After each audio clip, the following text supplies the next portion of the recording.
wabarakatuh dan salam sejahtera. Pertama sekali, saya ingin mengucapkan ribuan terima kasih kepada anda semua kerana sudi meluangkan masa untuk mendengar ceramah kami yang bertajuk Fokus Belajar atau Bercinta. Ceramah ini akan disampaikan oleh seorang mahasiswa daripada Universiti Sultan Zainuddin, iaitu Encik Muhammad Hamizan bin Mawardi. Tujuan utama program ini ialah untuk membincangkan isu berkaitan bercinta sambil belajar. Dengan itu, saya berharap ceramah ini dapat membantu kita mengetahui kebaikan dan keburukan bercinta sambil belajar. Di samping, bagaimana cara menghadapi masalah belajar sambil bercinta. Baiklah, tanpa melengahkan masa, kita menjemput penceramah jemputan khas kita untuk menyampaikan ceramah beliau. Majlis mempersilakan.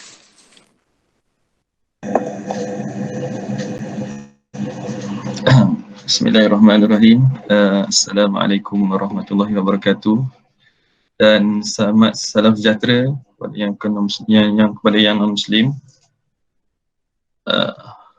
Rabbi shrah li sadri wa yassir li amri wahlul 'uqdatam min lisani yafqahu qawli. Allahumma shalli ala sayyidina Muhammad wa ala ali sayyidina Muhammad. Allahumma kshif 'anna al-bala wal waba wal fahsya wal munkar ma zahara minha wa ma batan. Allahumma inna na'udzubika minal baras wal junun wal juzam wa min sayyi'il asqam. Qala a'udzu billahi minasyaitonir rajim wal 'ashr innal insana lafi khusr illa allazina amanu wa amilus solihat wa tawassaw bil haqq wa tawassaw bis sabr.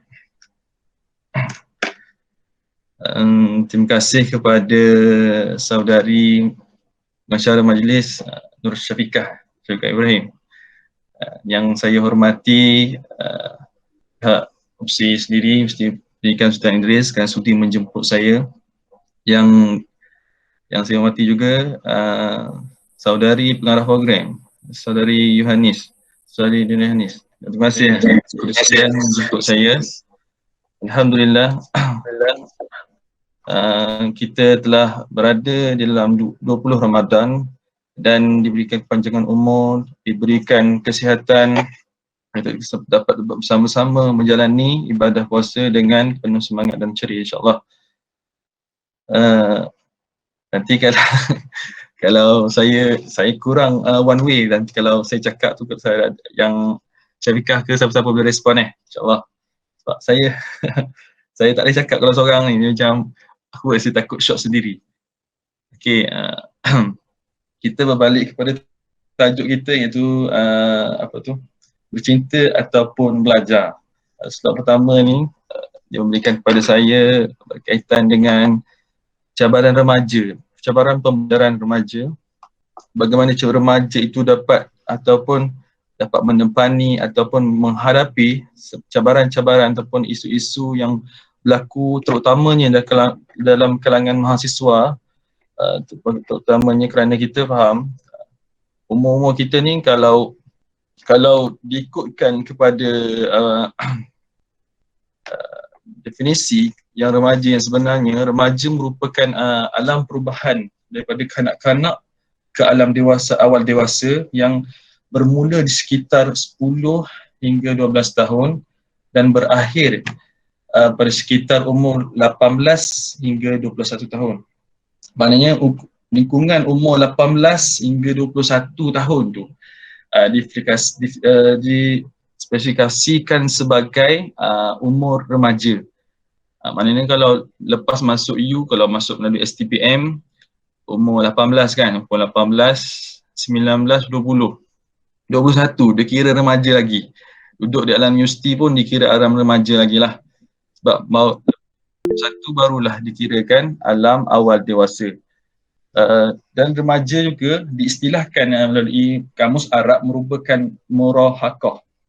Murahaqah ni merupakan satu perkataan yang diambil daripada perkataan akar dia, iaitu rahaqah, yang bermaksud membawa sudut kepada ringan ataupun melakukan keburukan, kezaliman dan hal-hal yang diharamkan. Bukan maksudnya remaja itu salah, remaja itu melakukan perkara-perkara yang haram. Tapi merujuk kepada Kamus Arab, dia nak mengatakan bahawa di umur remaja ini telah dia cakap melakukan satu perkara itu tanpa berfikir jauh. Maknanya kalau umur cakap pramatang lah, maknanya sebelum dia nak jadi betul-betul matured tu, dia akan melakukan banyak kesalahan. Banyak kesalahan. Orang cakap bukan jahat lah. Kalau jahat ni macam ayat jahat tu sangat. Dia macam nakal, more on nakal. Budak-budak ni, remaja ni dia kena nakal. Tapi harap-harapnya nakal tu biar berakal lah. Dan daripada perkataan Rahika juga, Rahika ni daripada asal kata Arab ni dia banyak pecahan. Itu baju suku pula lah. Rahika boleh membawa maksud kepada hampir usia dewasa dan hampir sepunyanya kematangan. Maknanya nak mencapai umur awal dewasa ni barulah dia mula start dia kenal hidup. Sebab tu orang cakap bila cikgu cakap kan dulu zaman sekolah menengah dulu, nanti masuk U barulah kau tahu macam mana satu fasa ke depan untuk menjalani mahala ke alam pekerjaan, alam perkahwinan. Daripada situlah di alam universiti itulah segala-galanya bermula. Sebab itu penting kalau kita tersalah landasan kita atau kita tergelincir daripada landasan asal kita sebagai seorang pelajar ataupun mahasiswa, dikuatirilah akan menjejaskan masa depan kita. Dan juga perkataan ar-raq ia bermaksud menguasai dan bertambah.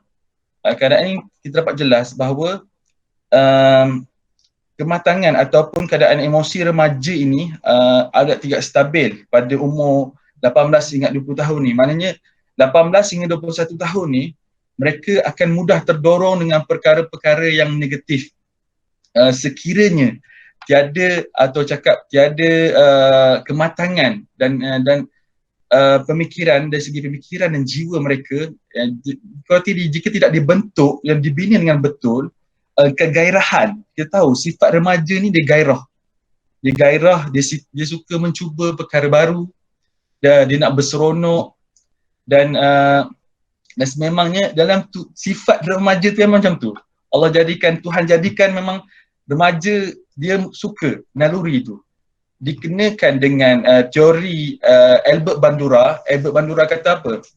Albert Bandura kata dari teori Albert Bandura tu dia kata Albert Bandura ni dia fokus pada kanak-kanak, tapi kita boleh ambil dalam konsep remaja ni, kita akan mudah tengok melalui pemerhatian kita.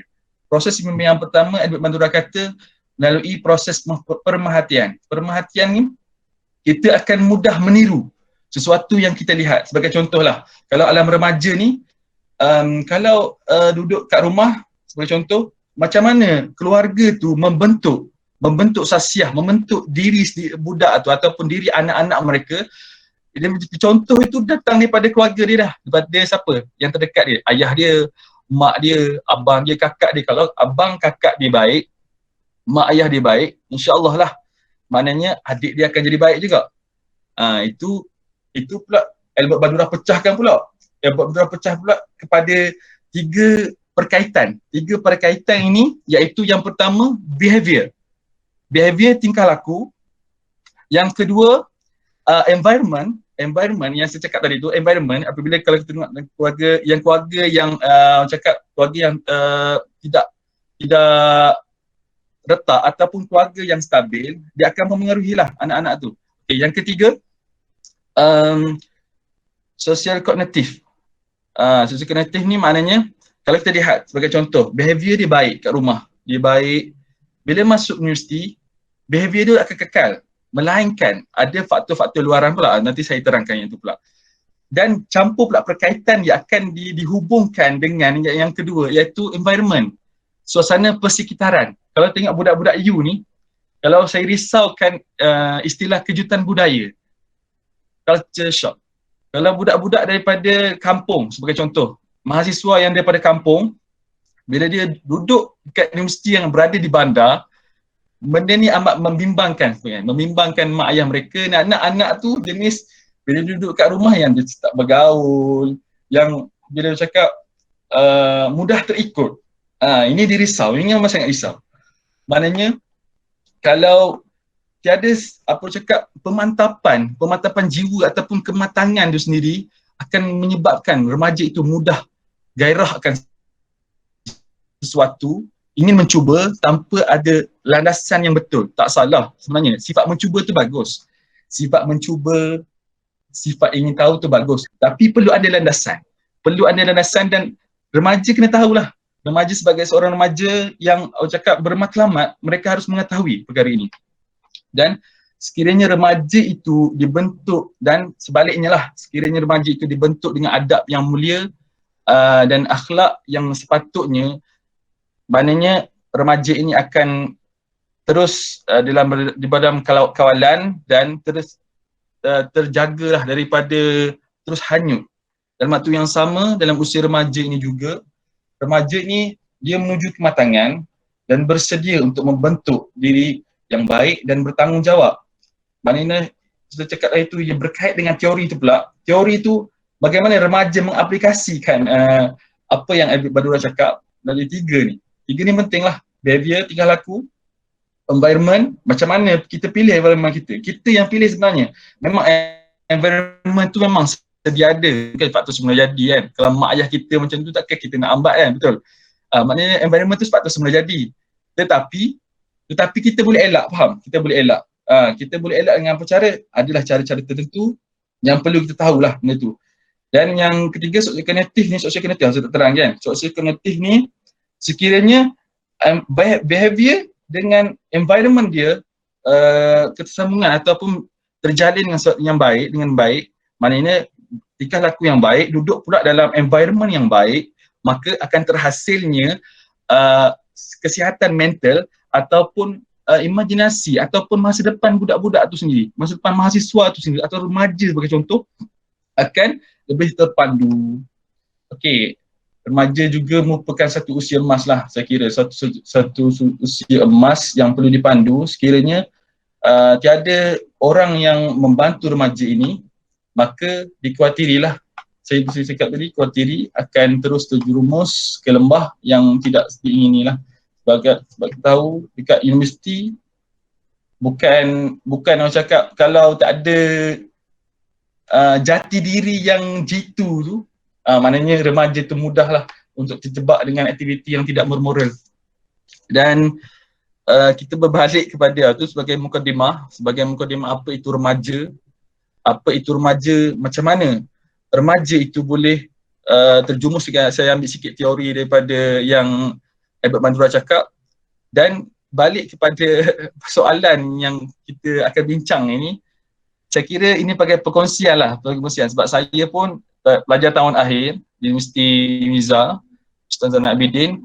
Maknanya sepanjang 4 tahun ni banyaklah yang saya lihat, sebab saya pun rezeki saya dapat di universiti dan negeri saya sendiri. So environment tu cakap alhamdulillah lah saya boleh adapt, sebab ramai cakap culture shock tu tak berlaku sangat lah, sebab saya duduk di negeri ni, dapat universiti negeri ni juga. So macam kalau kawan-kawan saya yang belajar kat jauh, ada kat UK, mungkin ada yang dekat Sabah, Sarawak, mungkin suatu suasana yang barulah bagi mereka. Okey, seterusnya kalau kita lihat cabaran-cabaran yang diterima oleh mahasiswa atau yang dihadapi oleh mahasiswa, yang pertama saya kira menurut hemat saya lah, pandangan saya sendiri, iaitu cabaran yang pertama yang paling atas sekali yang saya letak lah, iaitu kewangan lah. Dari segi kewangan, mana pelajar-pelajar tidak mampu ataupun tidak mempunyai disiplin menguruskan duit itu sendiri. Sebab kita tahu tak semua pelajar mahasiswa ni datang daripada keluarga yang berkemampuan. Ada yang datang daripada B40, ada yang datang daripada T20. So benda-benda macam tu akan menggalakkan mahasiswa itu untuk dia kalau macam ni lah, kalau mudah, kalau keluarga tu datang daripada keluarga yang susah, keluarga yang keluarga yang tak stabil dari segi kewangan, mungkin anak-anak dia ni bila dapat PTPTN, tak pernah kan, kalau cakap dia mungkin tak pernah kerja, tak pernah dapat duit yang banyak sedebok macam tu, dia akan orang cakap, terkejut lah kan. Tiba-tiba dapat duit banyak, sebelum ni aku tak dapat duit macam ni kan. Tiba-tiba dia akan menggalakkan kepada keborosan lah. Keborosan ataupun wang tu tidak mengalir kepada perkara yang sepatutnya. Dia akan membazir lah. Sebagai contoh, macam kawan-kawan saya sendiri, kalau cuti je, macam mana tempat wajib? Dekat, kalau pergi bandar, tengok wayang, benda wajib. Tengok wayang, makan makanan yang mewah, tak salah sebenarnya. Tapi ada had lah. Kalau kita bajet. Masa kat uni lah kita nak belajar. Bajet nanti dah kerja nanti. Kalau gaji 4,000 tapi gaya hidup 10,000, orang cakap muflis lah. Muflis di kala muda lah. Okay. Yang kedua, yang ni paling penting. Kita nak pilih kawan tu macam mana? Pilih kawan, kalau kita salah pilih kawan, yang dirisaukanlah kawan tu yang akan menarik kita lebih menjauhkan daripada niat asal kita, kenapa kita masuk ke universiti. Sebab itu saya selalu pesan kepada diri saya sendiri. Aku masuk universiti ni untuk apa sebenarnya? Kita kena ada matlamat. Letakkan matlamat dalam diri kita, aku nak apa, aku nak dapat apa, dan apa yang aku nak lepas ni. Kita kena ada achievement tu. Kita kena letak target dalam hidup kita. Kalau kita sekadar masuk U, mau cakap demi membanggakan mak ayah lah. Kalau ayat formal ni demi membanggakan mak ayah lah katanya. Kalau masuk U ni aku nak masuk ni sebab aku nak ni tolong mak aku ni. Tak apa, itu sebagai pembakar semangat. Tapi harus bersungguh-sungguh lah. Sebab kawan-kawan ni dia boleh menarik kita lah. Sebab kawan-kawan ni banyak menghabiskan masa dengan kita. Kita nak hadap dia daripada awal sampai ke habis kuliah. Kalau kita salah pilih kawan, dirisaukan lah. Kawan itu akan menjadi suatu racun dalam hidup kita. Racun ni kita tak nak lah. Bila ada racun, usaha untuk kita dapatkan sesuatu pencapaian yang kita nak tu akan terganggu. Sebagai contoh, betul cakap kan, kita boleh tolak kawan-kawan ni, kawan ajak, aku tak nak lah ni. Tapi kalau kawan selalu ajak, macam saya sendiri lah, saya cakap saya sendiri. Kawan selalu ajak, jom lah. Jom lah, tak apalah, assignment tu tinggallah dulu assignment tu. Kalau kita tak kuat, habis lah. Kita tak memang habis. Kalau orang lain tak apa, orang lain gifted, buat last minute, dah dapat ilham macam-macam. Tak belajar pun, pergi kelas dapat A, dapat dekan. Kita tak boleh samakan kita punya level kita, pemikiran kita, level IQ kita dengan orang lain. Sebab tu tak sama, kita akan kena ada jadual disiplin. Sebab kita masuk U memang akan bermacam-macam, cakap latar belakang kawan-kawan kita daripada macam-macam race, macam-macam budaya, macam-macam lah. Itu penting, kita ada jati diri yang kita ada dan diselitkan dengan matlamat kenapa kita masuk universiti tu. Yang ketiga, cabaran yang ketiga yang mahasiswa hadapi iaitu dari segi tugasan. Tugasan di kala pandemik ni, saya ingat itu amat mencabar lah. Sebab kalau mahasiswa yang banyak menggunakan lab, sebagai contoh, macam saya sendiri banyak menggunakan lab, kalau nak berulangkan universiti tu, kena ni lah, orang cakap kena awal, lepas tu kena prepare dari segi mental dan fizikal. Sebab kita nak adapt, bila masuk kena swab, lepas tu kena kuarantin. Zaman-zaman sekarang ni kan, kalau yang dah masuk, mungkin yang ada dalam U mungkin tahulah macam mana prosedur dia, ketat lah. Dan tugasan ni bila saya lebih suka lah, tugasan secara bersemuka sebenarnya. Betul cakap kan, kalau face to face ni banyak assignment. Betul, banyak tak apa, asalkan kita boleh bertanya. Kalau berbanding kat online ni kan, kalau online ni, ya Allah, kalau kita tak faham macam tu dah. Kita kena buat research dalam internet lah. Internet pula terhad. Bukannya internet semua ada. Anak saya pelajar tahun akhir nak buat tesis kan. Kalau harapkan internet semata-mata, memang saya repeat time lah. Saya kena pergi lab, pergi jumpa dengan lecturer, hari-hari kena hadap lecturer, jumpa dengan supervisor saya, nak tengok betul ke tak kan. Itu tugasan tu di kala pandemik COVID-19 ni agak mencabar lah. Sebab kita PDPR tak habis lagi. Dan kita doa lah supaya insyaAllah Allah angkat wabak ni supaya kita dapat meneruskan secara normal kembali. Sebab mahasiswa saya percaya memang tak tahan dah sebenarnya. Kalau yang masuk tahun 2021, setahun duduk kat rumah saja. Setahun duduk kat rumah. Tak kenal universiti lagi. Kalau junior-junior lah, junior tahun 1, tak kenal lagi universiti. Macam mana bentuk universiti, macam mana muka lecturer pun tak kenal. Kenal kat online je. Itulah saya rasa agak mencabar lah kalau di kala pandemik dari segi tugasan. Okey. Yang keempat ni dari segi bercinta. Bercinta ni tak salah sebenarnya, bercinta ni. Nanti saya kupas mendalam nanti di slot kedua. Semua saya nak ambil isu je dulu. Cabaran yang dari segi mahasiswa ni, bercinta ni tak salah. Bercinta ni kita sendiri, individually. Kalau bercinta menghanyutkan kita, saya rasa tak payah lah. Kalau awak rasa awak bercinta tu, assignment tak buat, kelas tak pergi, duit bazir, duit labur kat awet je, duit labur kat power je. Patutnya duit tu simpan. Tapi pergi belanja kan. Kalau perempuan kalau keluar dengan lelaki kan, common lah lelaki kan, perempuan yang tu, perempuan payung, mesti lah kita nak payung juga kan. Payung tak apa. Kalau kita payung tu ayah kita gaji 10,000, 20,000 tak apa. Kalau gaji ayah pun kita pun cukup makan, kita pun time-time nak ada duit pun bawa call ayah. Ya, tak ada duit ni ya. Back in ya.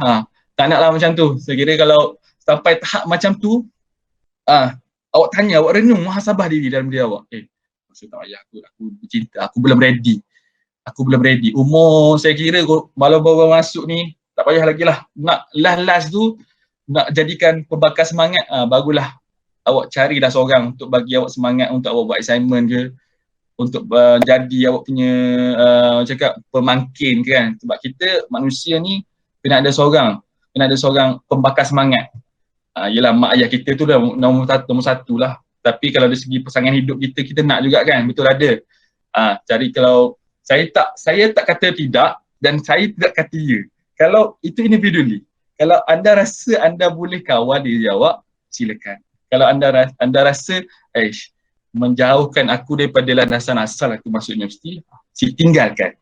Itu yang mudah. Dan yang kelima ini mungkin dihadapi oleh banyaklah anak kesayangan mak ayah diorang, mungkin akan hadapi perkara ini, iaitu homesick. Homesick ni memang benda yang tak lari lah.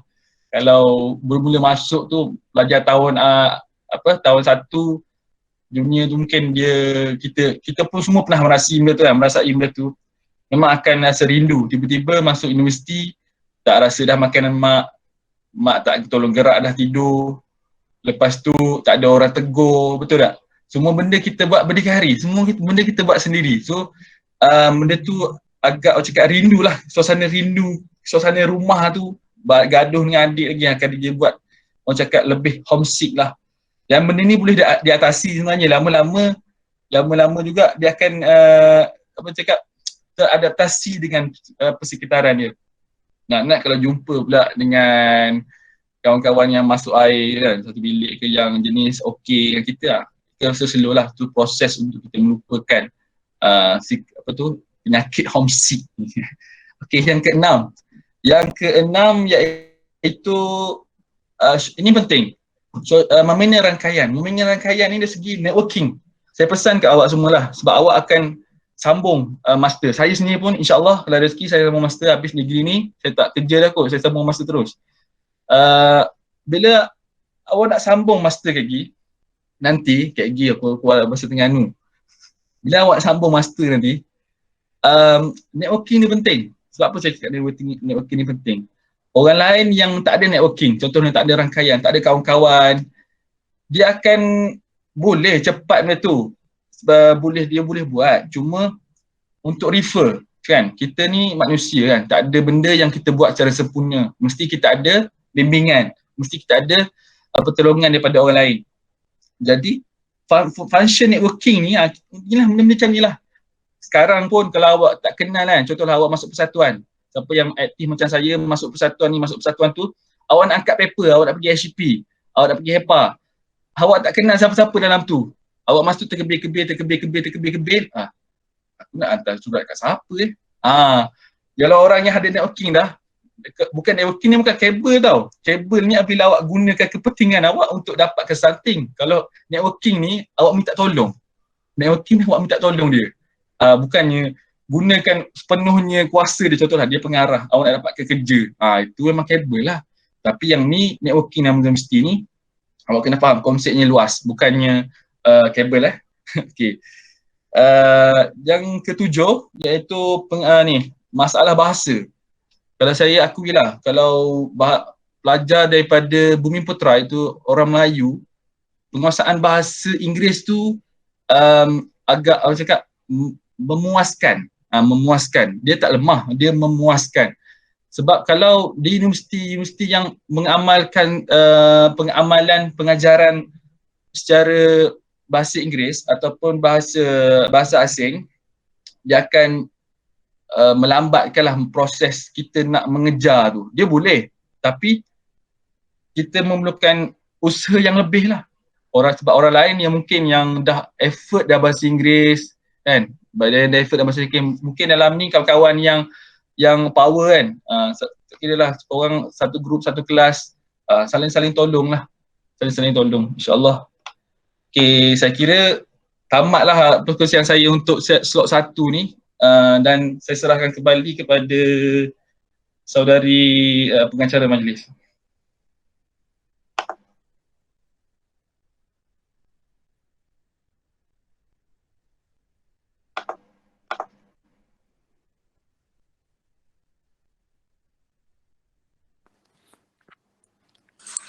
Baiklah, terima kasih diucapkan kepada Encik Muhammad Hamizan atas ceramah beliau tadi. Seterusnya, majlis diteruskan lagi dengan slot yang kedua iaitu slot tips menguruskan masa antara belajar dan bercinta. Majlis mempersilakan.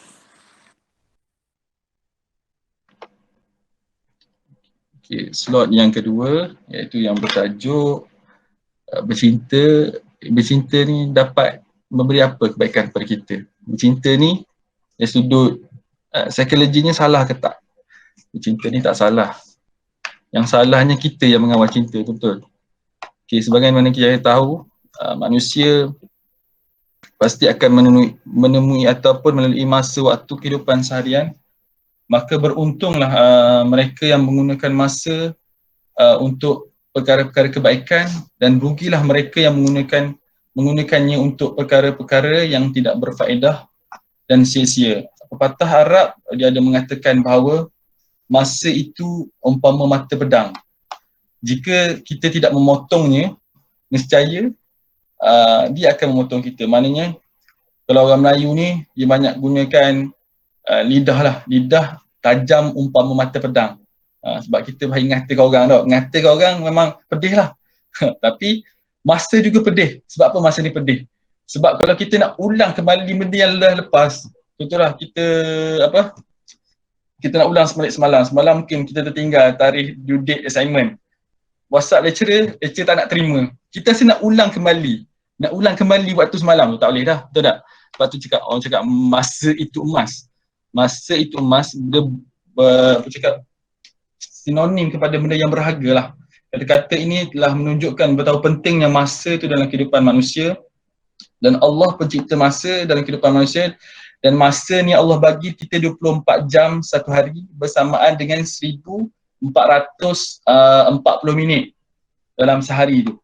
Maknanya kalau masa kita tu kurang 23 jam, maknanya tak lama lah tu, tak sempat lah tu Jumaat tu.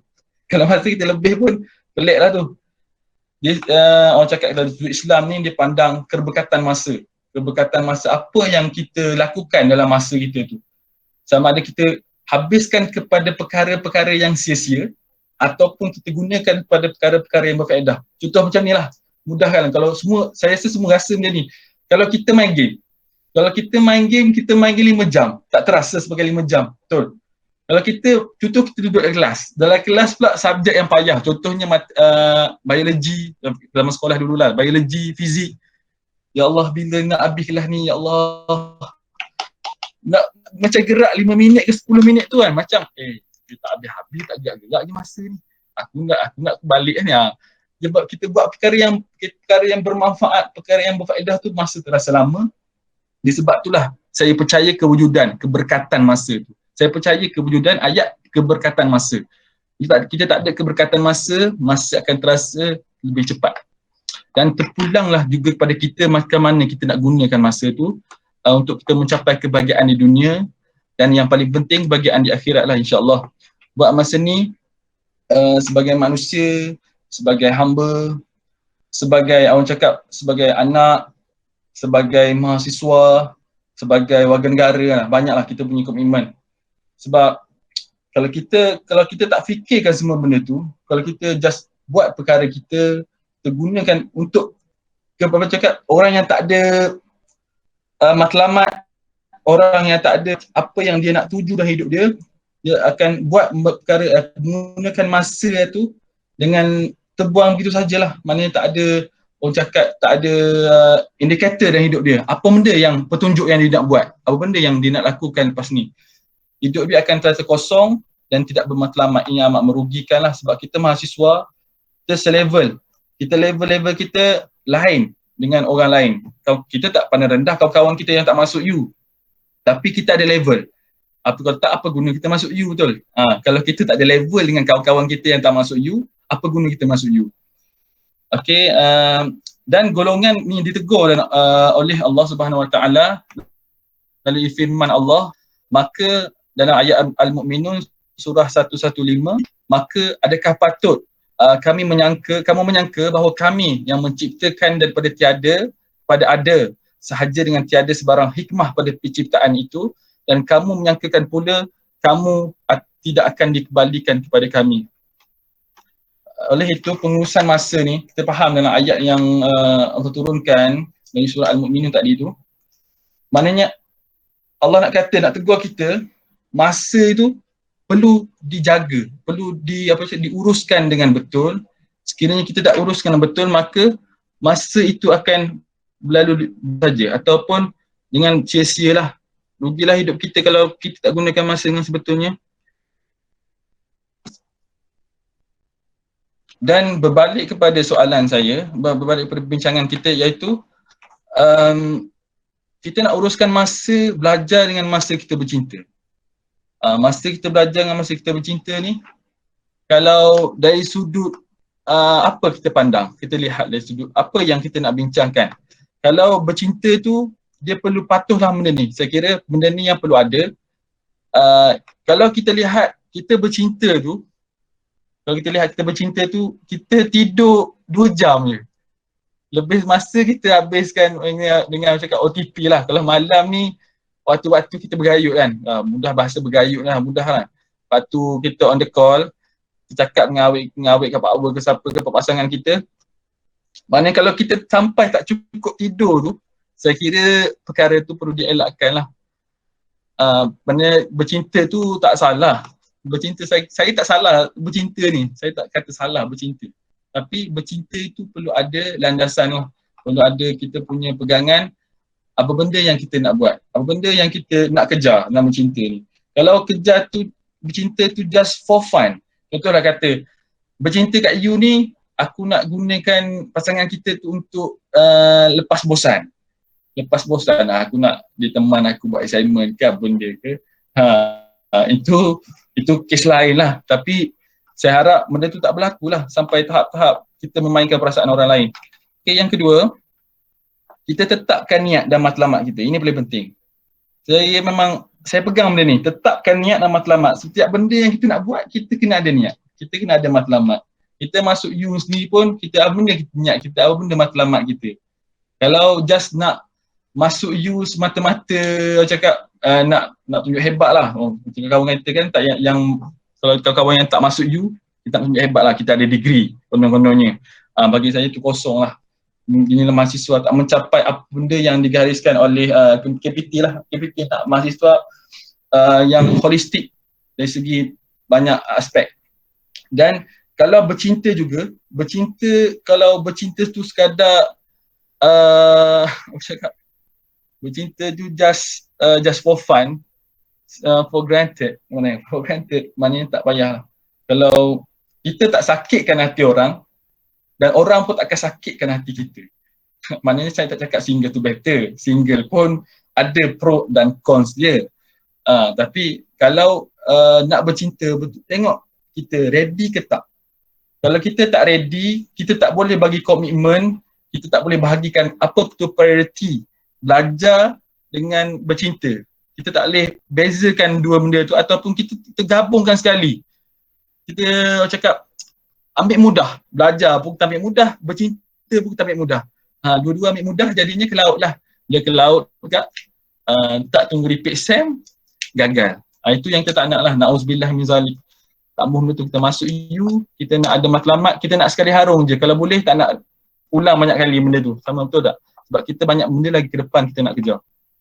Okey, yang ketiga, kalau dari segi bangun awal tu, pro yang bercinta ni, kalau dari segi bangun awal tu mungkin ada dapat cakap beri kelebihan lah kepada orang yang bercinta ni. Sebab kalau bangun awal ni, macam kawan saya sendirilah. Kawan saya sendiri, dia cinta dengan kos sama kos. Dia bercinta dengan kawan sama kos dia. Dia akan cakap, dah waktu belajar sama, waktu kita kelas sama, saya duduk kat rumah sewa. Belajar sama, jadi kawan saya ni jenis tidur lewat. Buat assignment lah, benda lah, main game semua. Dia tidur dalam pukul 5 baru dia tidur. Lepas tu, kelas pukul 8, pukul 9. Kalau orang lain saya rasa kalau yang jenis tak ada alarm, yang tak set alarm, yang tak cakap dekat orang tu untuk gerak, memang hanyutlah kelas dia. Betul tak? Memang tidur lewat, memang auto tak pergi kelas lah. Bila tak pergi kelas tu, saya kira benda tu mendatangkan kemudaratan lah. Bercinta tu mendatangkan kemudaratan daripada manfaat. Kalau kita gunakan, maksudnya kita gunakan tu agak orang cakap agak tak elok lah. Kita ambil pendekatan kita gunakan apa cakap Allahumma salli ala sayyidina Muhammad. Allahumma salli ala Muhammad. Di samping lah, kita gunakan di samping tu, maknanya di samping kita bercinta tu, kita jadikan awet itu sebagai batu lonjatan daripada kita untuk bangun awal. Sebelum ni kalau kita jenis bangun lewat, kalau ada awet ni mungkin dah cakap teratur amat tu mungkin awet kita tegur kan, masuk lewat. Bangun, masuk kelas, kelas ni pukul 8, pukul 9, dah lewat. Ada orang yang tolong tegur. Mungkin kalau kawan ni pada ajar lah kita kan, betul? Dia cakap apa? Tak payah pergi kelas, tak apa kalau kawan-kawan lelaki. Okey, yang keempat kalau dari segi penjadualan tu, dia akan lebih menarik ataupun lebih tersusun. Kalau kita ada pasangan kita yang jenis menjaga masa, jenis yang display, maknanya kita tak gunakan jangan istilah gunakan, kita di samping, kita melengkapkan pasangan ni. Kalau kita tak ada sifat saling melengkapi, sebab kalau seorang pasangan kita yang jenis careless, seorang kena jenis aware lah. Kalau seorang yang jenis cak-caduh, orang panggil cakduh, mana cakduh ni jenis gaduh, jenis tak lengkap, apa benda ada dia tak kena. Seorang akan jadi pelengkap. Maknanya kita support each other. Seorang ni minat macam ni, seorang ni minat macam ni. Dia tak boleh kadang-kadang hubungan ni jadi menarik sekiranya minat tu tak sama. Dan ada orang juga cakap minat yang sama juga menarik. Itu terpulang tadi, individual lah macam mana diuruskan hubungan dia. Okay, yang keberapa tadi? Jangan bertangguh. Bila kita bercinta ni, kalau kita sampai menangguhkan sesuatu, kita jadikan tugasan assignment kita patut jadi nombor satu. Bila tak abaikan benda tu, sepatutnya benda tu jadi nombor satu, kita biarkan dia jadi nombor last, sekiranya tak payah bercinta lah. Sebab tu saya cakap, bercinta ni tanya di sini, muhasabah. Saya tak boleh tolong orang untuk cakap, kau kena tinggal bercinta ni. Kita kena tanya, masing-masing ada orang cakap pegangan, ada orang cakap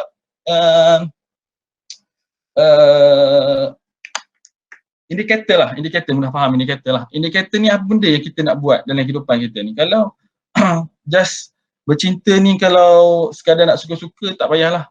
Dan kalau sampai menangguhkan perkara yang penting, sebagai contoh, group assignment mesti kena ada buat meeting. Bila meeting, kalau duduk kat kampus saya dulu, saya paling tak suka kalau pasangan couple, kalau saya cakap meeting pukul 9, dia datang pukul 9.30, datang pula bersama-sama dengan lenggangnya. Lepas saya tanya, kenapa lewat? Lewat dia cakap apa kan? Dia cakap ni pergi makan. Dia pergi buat date dekat kafe. Saya tak suka benda tu. Sampai kalau kita mengganggu masa orang, buang masa orang, jadi benda tu akan memberi perspektif negatif pada orang yang bercinta. Kita, orang yang bercinta ni sepatutnya jadi role model lah. Kita role model. Kita buktikan bahawa bercinta ni tidak akan mengganggu waktu belajar kita. Akan kita lagi semangat, lagi berdisiplin, lagi bermatlamat. Bukannya bercinta, kalau bercinta, sekadar nak bercinta suka-suka, just for fun, tak tinggalkanlah. Saya rasa kalau bila awak dah ada niat nak kahwin dengan dia, bila dia dah ada niat nak kahwin dengan dia, saya rasa just for fun tu dah hilang. Kalau awak betul-betul nak halalkan dia, apa matlamat bercinta? Apa matlamat couple? Tanya dia sendiri. Matlamat tu apa benda? Kalau matlamat tu sekadar nak teman buat assignment, nak teman pergi tengok wayang, nak buat apa benda yang ni lah, itu tak payahlah. Saya tinggalkan, sebab benda tu akan memberi mudarat. Ingat tu, memberi mudarat. Sebab lama-lama juga nanti yang sakit siapa? Yang stres siapa? Yang cakap yang gagal, yang jejaskan pointer siapa? Diri kita lah. Kalau putus bercinta time belajar, siapa? Kita lah. Yang putus belajar time cinta akan menjejaskan pointer, yang kerasa semua benda tu, yang kerasa sakit ambil ulang balik subjek, ulang balik semester, siapa? Kita lah. Sebab kalau boleh masuk U, targetlah dekan. Targetlah dekan. Kalau boleh target dekan yang dekan first class ke. Tak dapat first class, dekan yang cukup-cukup makan, tapi target dekan. Kalau tak dapat dekan tu macam mana, rezeki lah kan. Okey, yang seterusnya kita set achievement yang kita nak dalam hubungan ni. Contohnya, kalau kita bercinta tu just sekadar untuk kat you sahaja.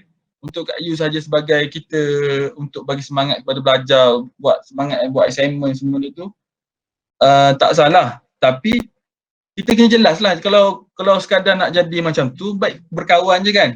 Baik berkawan je. Kalau nak jadikan pasangan kita sebagai orang cakap alat melepaskan bosan. Alat melepaskan bosan. Kat you ni ramai lah.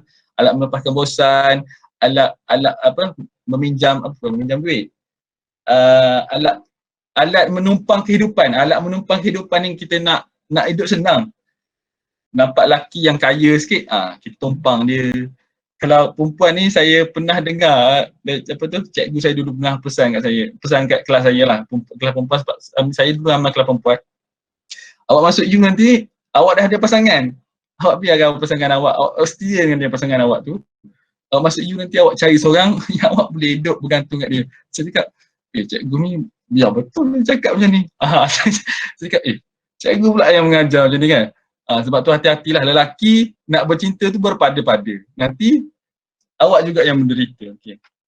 Dan saya kira apa yang penting dalam kehidupan kita sebagai mahasiswa, kita kena tahulah membezakan perkara yang penting, prioriti, apa benda yang penting, apa benda yang sampingan. Kalau benda yang sampingan ni dapat memacu kita lebih maju cemerlang dalam pelajaran, saya kira benda itu menjadi satu galakan lah. Tapi sekiranya tidak, awak semua kena muhasabah. Saya sendiri pun kena muhasabah. Saya rasa kalau benda tu saya tak kena, saya sendiri yang akan ambil keputusan, saya tinggal akan renung muhasabah diri. Kalau kita tak boleh kenal di pasti diri kita minta bantuan. Sebagai awak semua kan ada kelab kaunseling. Kalau kaunseling ke apa? Persatuan kaunseling.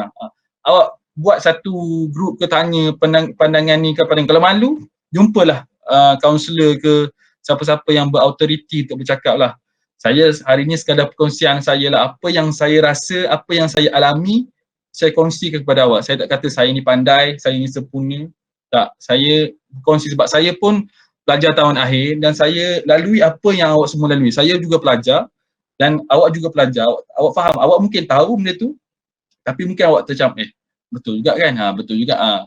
Sebab tu saya suka two way communication. Sebab tu saya minta dengan saudari pengarah program Yohanis, kalau boleh, kalau nak berdua, saya nak berduet tu senang sikit. Saya nak cakap mencambahkan idea tu, tapi kalau saya seorang ni mungkin ada poin-poin yang saya terlepas, mungkin ada yang sepatutnya saya cakap, ada saya tertinggal.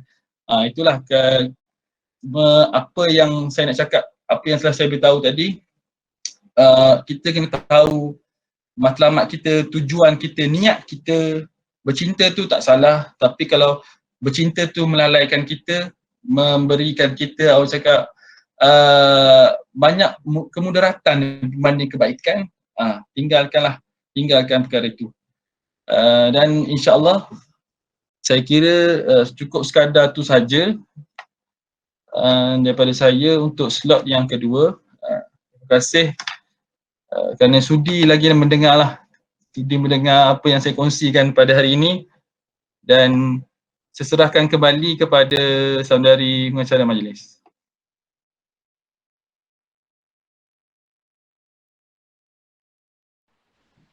Terima kasih Encik Hamizan. Seterusnya, majlis diteruskan lagi dengan sesi soal jawab. Siapa-siapa yang mempunyai soalan dipersilakan untuk bertanya.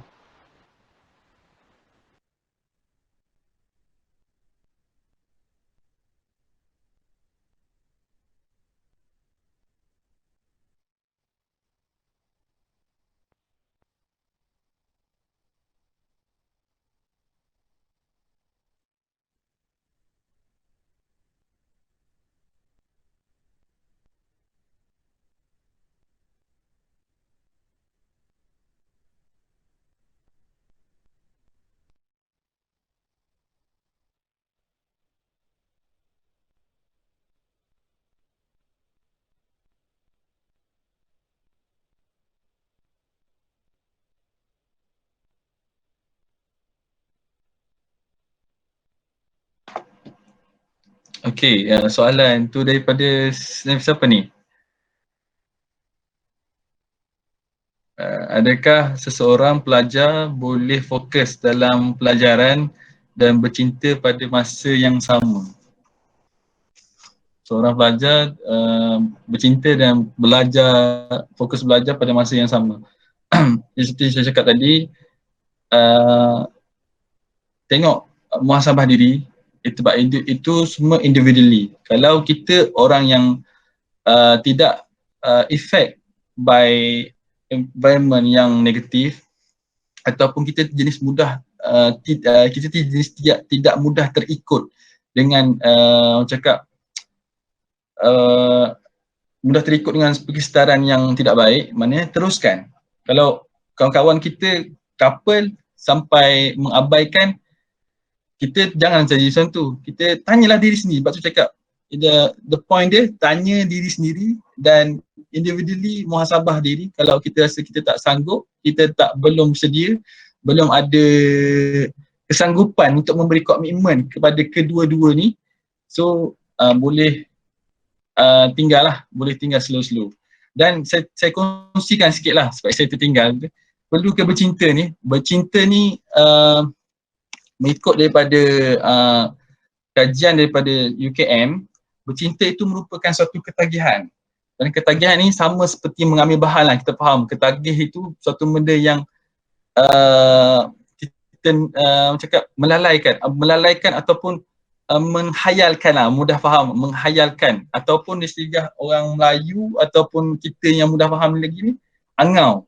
Angau ni akan memberi angau bila kita sasau bagi orang yang bercinta ni. Dan jika benda tu berlebihan, kena faham dalam kita ada bercinta ni, kita ada 3 fasa. Saya bagikan pada 3 fasa. Fasa pertama, fasa kenal. Fasa kedua, fasa puncak. Fasa ketiga, fasa putus. Fasa putus ini difaktorkan ataupun dikenakan dengan faktor biologi, iaitu hormon serotonin, hormon serotonin, hormon oksitosin dengan hormon dopamin. Dopamin dekat saya. 3 hormon ni dia ada dalam otak kita, tindak balas kimia. yang belajar bio tahulah. Dia tindak balas kimia. Jadi bila hormon ni dirembeskan dalam otak kita, dia akan menggalakkan kita ataupun merubah kita punya rasa seronok tu. Cinta ni, kalau kita tak ada benda tu, kalau kita bercinta tak ada rasa seronok, maknanya masalah dari segi hati awak ataupun masalah dari segi minda awak tu sendiri. Macam mana tindak balas kimia tu tidak berlaku dengan sempurna. Kerana tindak balas kimia ini akan menjadikan kita bila bergaduh tu, contoh bila bergaduh, dia akan merubah fasa lah. Contohnya daripada fasa kenal, dia akan naik tau, 10%, 20% sampai ke fasa puncak. Fasa puncak ni, bila fasa puncak ni ada orang, dia tidak lama, hubungan ni tidak lama sebenarnya. Ada orang sampai fasa puncak, dah 2 hari couple ataupun 2 hari dah bercinta sampai fasa puncak. Ada orang dah bertahun-tahun kenal, 10 tahun, baru sampai fasa puncak. Bila sampai fasa puncak ni lah, fasa-fasa yang sangat membahagiakan lah. Kalau orang cakap, alah sweet-sweet, mula-mula kahwin je. Banyaklah orang cakap toksik-toksik ni. Sweet-sweet mula-mula kahwin je. Itu individually, saya tak nak komen, saya tak nak tengok, saya tak nak nilai kebahagiaan orang. Sebab kalau masing-masing hormon yang berbeza, masing-masing cara yang berbeza, teknik yang berbeza, so kita tak boleh sebagai manusia ni, kita tak boleh menghina ataupun menilai kesempurnaan yang ditetapkan oleh Allah Subhanahu Wa Taala sendiri. Okey, yang soalan yang seterusnya daripada saudari Akilah Syahirah. Assalamualaikum. Saya Akilah, jika saya mampu saya terus minta maaf, saya telah termiss soalan satu lagi. Daripada Maryam Nur Aisyah. Salam, Assalamualaikum. Boleh tak share stick move on? Saya dah 9 tahun kenal someone, family pun kenal, tapi kecundang sebab saya sibuk dengan organisasi. Soalan ni. Okey lah, kalau nak tips move on. Tips move on tu, kalau dulu, kalau zaman saya lah, sebab saya tak ada lagi putus bercinta kat universiti ni. Tak ada lagi setakat ni tak putus bercinta kat universiti ni, sebab saya kalau dah memulakan something, saya akan akhiri lah, insyaAllah tu saya punya. Tapi saya kongsi apa yang saya dengar, saya dengar daripada kawan-kawan saya ambil daripada pendekatan luar lah. Kalau move on ni, kalau dari sudut agama kita balik kepada Allah Subhanahu Wa Taala, kita renung.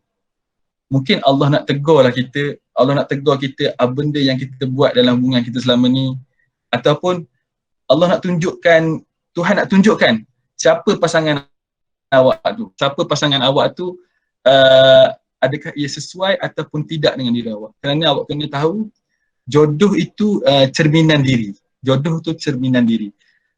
Kalau kita macam ni, kita akan dapat jodoh kita macam ni. Kalau kita macam ni, kita dapat jodoh kita macam ni. Sebab tu kalau dalam Islam ni, orang itu akan mati sebagaimana cara dia hidup. Kalau cara dia hidup berfoya-foya, dia akan mati dengan berfoya-foya lah. Na'udzubillah. Kalau dia hidup dengan cara yang betul, dia akan mati dengan cara yang betul. Itu kita minta, itu kita harapkan lah. Dan team move on yang lain, kalau yang mudah lah team move on ni, kita cuba hapuskan kenangan-kenangan lama. Kalau ingat balik, kalau kita duduk bersorang, kalau biasanya duduk bersendirian ni, dia ingat lah, dia teringat kenangan-kenangan lama, zaman sweet-sweet dulu, slow-slow lah, lupakan, sibukkan diri. Biasanya kalau awak masuk organisasi ni, awak lebih mudah rasa satu jalan yang satu alternatif lain untuk lupakan pasangan awak. Tapi kalau awak masuk organisasi juga, pasangan awak itu tak faham dengan awak cari orang yang sama-sama organisasi, orang yang aktif juga. Sebab saya dalam masa sama 7 persatuan.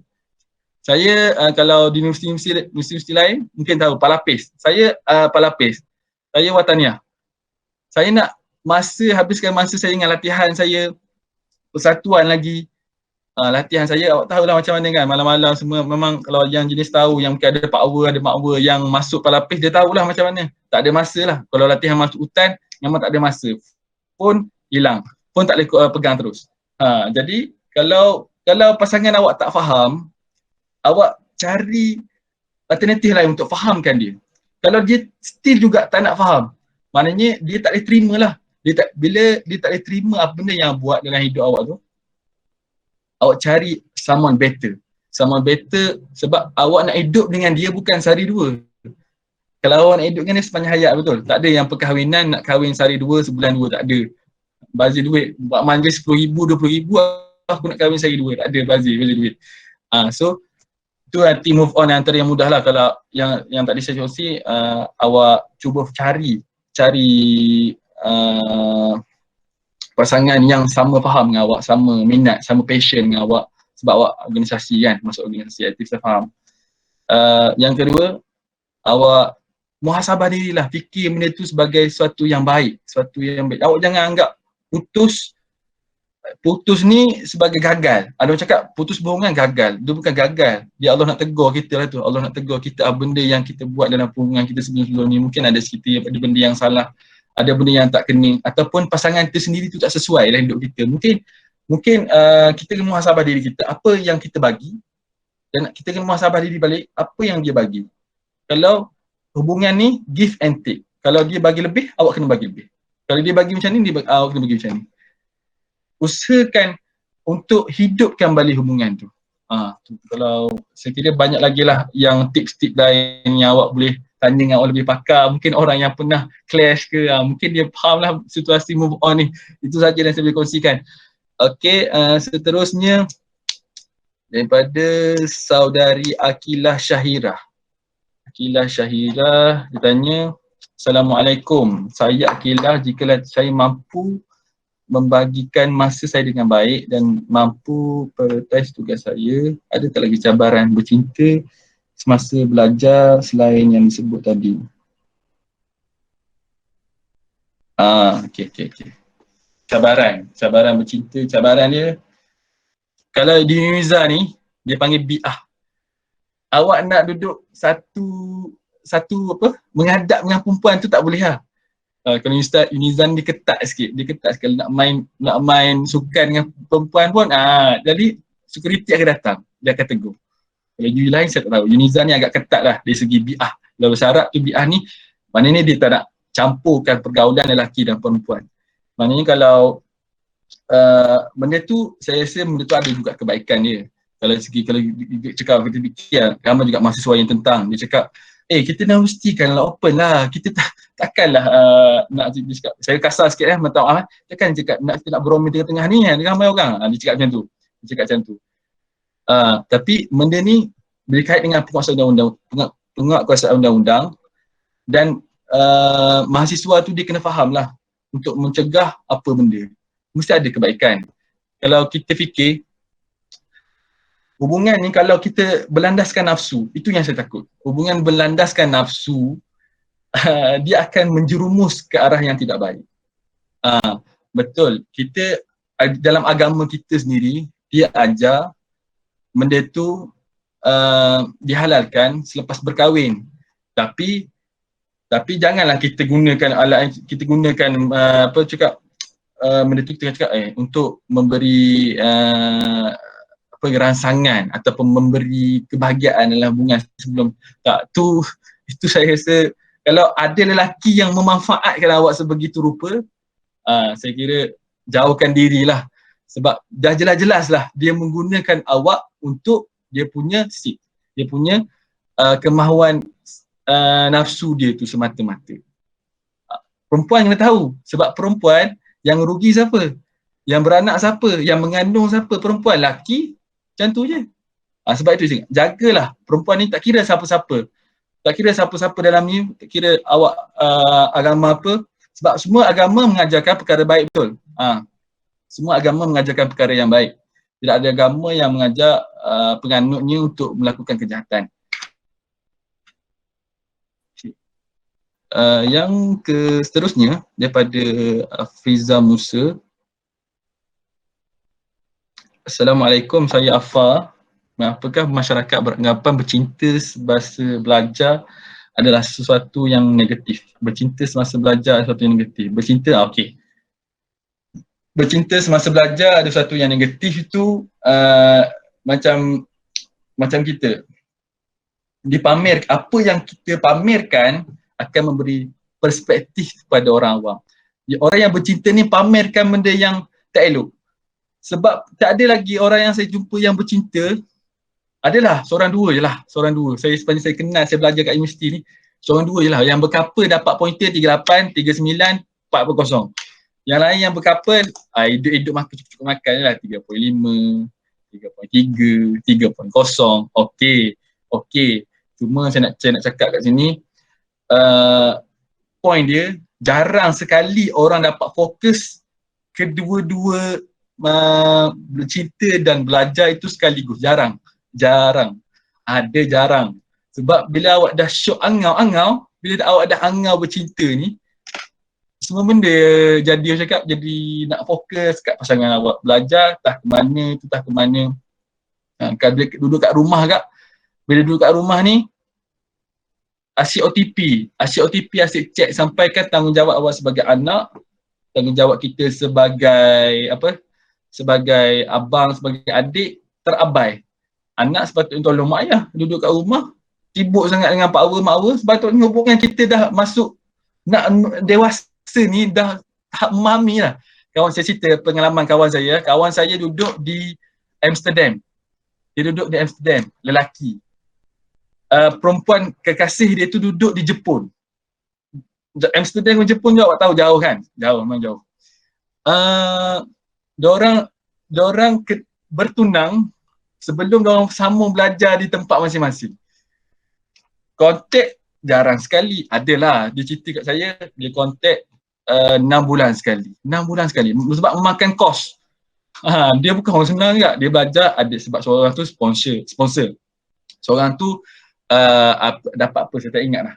Kekasih dia saya tak ingat dapat apa. Tapi nak cakap, nak tu makan kos. Makan kos satu, masa tak cukup satu sebab masing-masing sibuk nak tampung kos yang keperluan belajar kat sana tinggi, faham, tinggi, kat Jepun tinggi, dekat Amsterdam tinggi juga kan. Buat part time, bila buat part time balik penat. Jarang lah buat part time, boleh OTP lagi, jarang, jarang. Bila balik tidur, penat. Pas dia akan automatik, dia akan abaikan pasangan dia, betul? Jangan tipu lah kat saya, jangan tipu. Kalau awak jenis yang penat tidur, memang penat tidur. Saya sendiri pun kalau penat, saya tak reti nak menyamar. Saya cakap, saya penat, saya tidur. Saya tak reti nak menyamar. Saya cakap, tak apalah, saya tunggulah awak. Saya tak reti nak menyamar. Okey, bila dia tidur, automatik dia terabai. Dia dia cakap, aku ingat pesan dia, kita nak kahwin. Dan pak kekasih dia tu memang diuji dengan kesetiaan. Lecturer dia ngorak dia. Lecturer dia orang Filipin, saya tak silap, Filipin. Dia tahu dia ni kekasih dia tu orang Malaysia, dia nak mengorak. Dia cerita kepada tu, tahu apa yang kawan saya cakap? Saya cakap terkejut. Saya ingat kawan saya nak marah. Dia cakap apa? Kalau saya percayakan awak sampai hari ini dengan kesetiaan yang awak bagi kepada saya, dia tak minta pun nombor WhatsApp ke, nak buka ke, nak godam ke apa benda ke, dia minta nombor akaun ke benda ke. Dia tak kongkong langsung. Dia percaya 100%. Tapi kesetiaan tu cakap. Kesetiaan tu masing-masing ada kesetiaan, ada komitmen, ada matlamat di dalam hubungan tu. Jadi sampai sekarang dan masuk dia belajar tu, balik cuti PKP ni, kahwin. So saya ambil contoh dia. Dia tu saya role model saya lah. Macam mana dia boleh matang dalam hubungan tu. Okay. Seterusnya daripada Luqmanul Hakim. Assalamualaikum, saya Luqman. Lagi topik sikit, boleh bagi tips macam mana nak perform dalam pembelajaran. Saya boleh dikatakan susah nak tangkap orang ajar dan boleh dikatakan slow. Kadang-kadang saya faham, tapi saya tak tahu macam mana nak explain. Macam kita lah kan. Macam kita lah. Macam saya sendiri kan. Kadang-kadang ada benda yang perkataan yang English yang high level. Kita faham. Tapi kita nak balas balik tu dalam sentence DI yang limited. Sentence DI yang limited. Sebab dia mungkin pakai high vocab. Sedap je dengar. Kita faham. kita faham, kita nak balas tapi kita tak reti. Menunjukkan di situ menunjukkan situ dari segi psikologi, awak bukan lambat, awak bukan slow Saya tak kategorikan awak slow sebab awak faham. Orang slow dia kena ulang. Dia kena ulang sampai faham. Tapi awak ni kategori slow, bukan kategori slow. Awak ni boleh dikatakan mungkin awak tak fokus. Awak tak fokus sebenarnya. Awak bukan slow, awak tak fokus. Dan sebagai cara lain, cuba awak saya ada satu medication ni lagu meditation lah ni, lagu untuk kita beri rangsangan pada otak kita untuk fokus. Ada satu lagu tu saya tak ingat. Cuba awak cari dalam YouTube untuk fokus awak study sebab ada orang perlukan benda tu, perlukan untuk study. Macam kawan saya, dia perlukan benda tu untuk fokus. Okay. Saya kira soalan Luqman tu soalan tak rahai ke macam mana?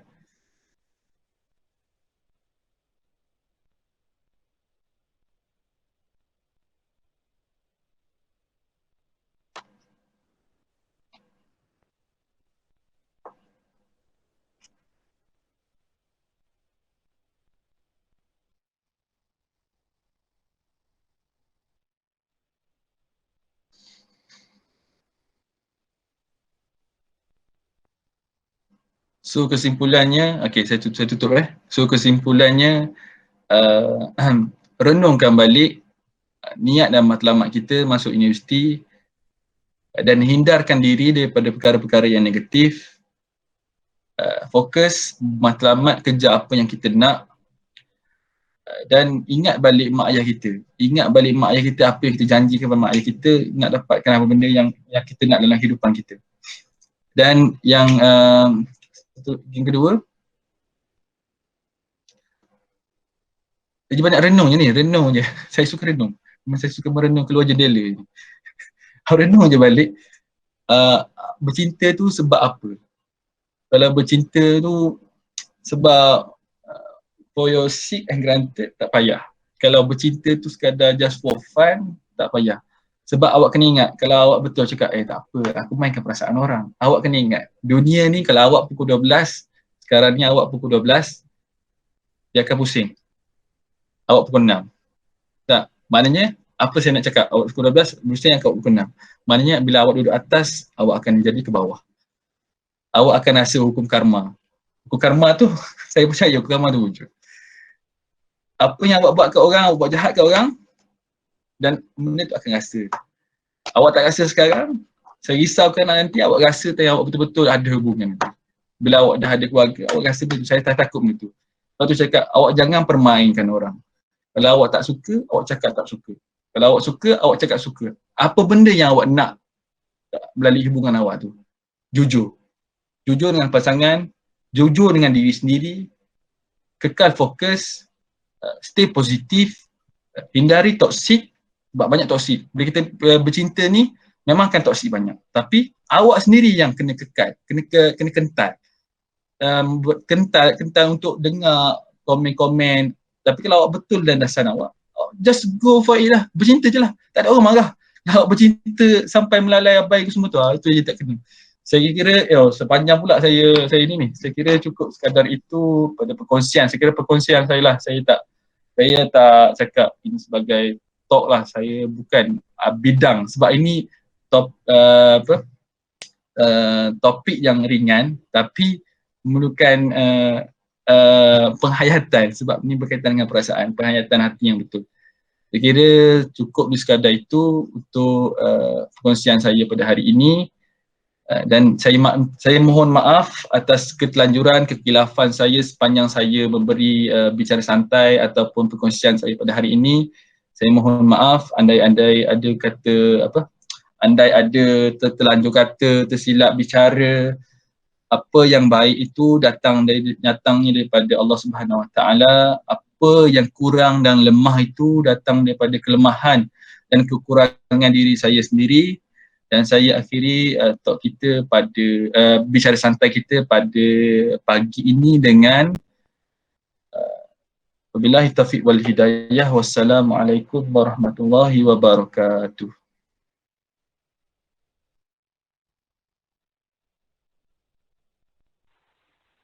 Baiklah, seterusnya kita beralih pula kepada slot cabutan bertuah. Dalam slot cabutan bertuah ini terdapat 3 pemenang, iaitu pemenang pertama, pemenang kedua dan pemenang ketiga. Pemenang ini akan mendapat hadiah misteri yang menarik. Tanpa melengah masa, marilah kita mula.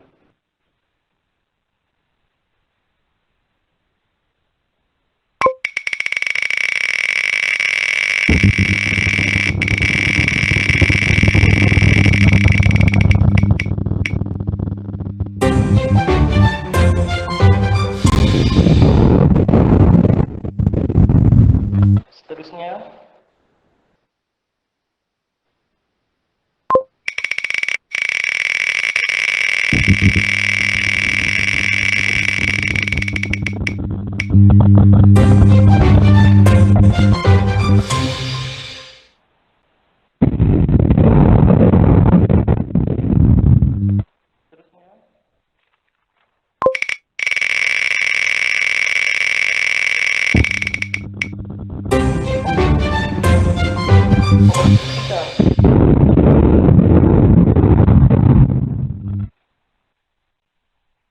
mohon semua nama-nama bertuah supaya menghubungi bendahari di nombor yang terdapat di ruangan chat.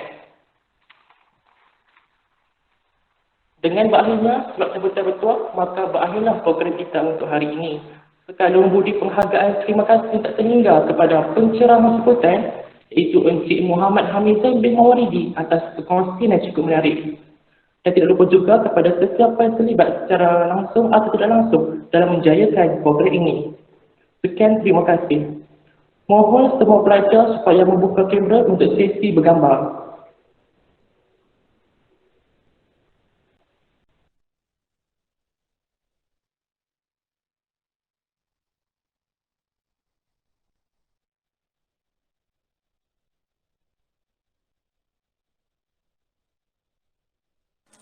Assalamualaikum. Dengar tak suara saya? Dengar tak? Dengar. Okey. Kita akan ambil gambar 3 kali tau.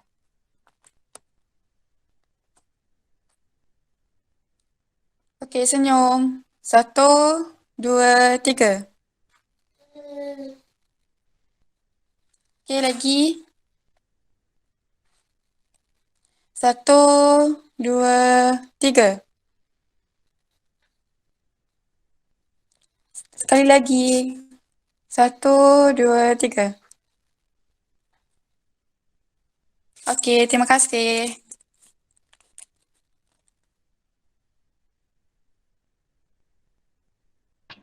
Terima kasih juga saudara Yohanis kerana sudi menjemput saya. Sama-sama.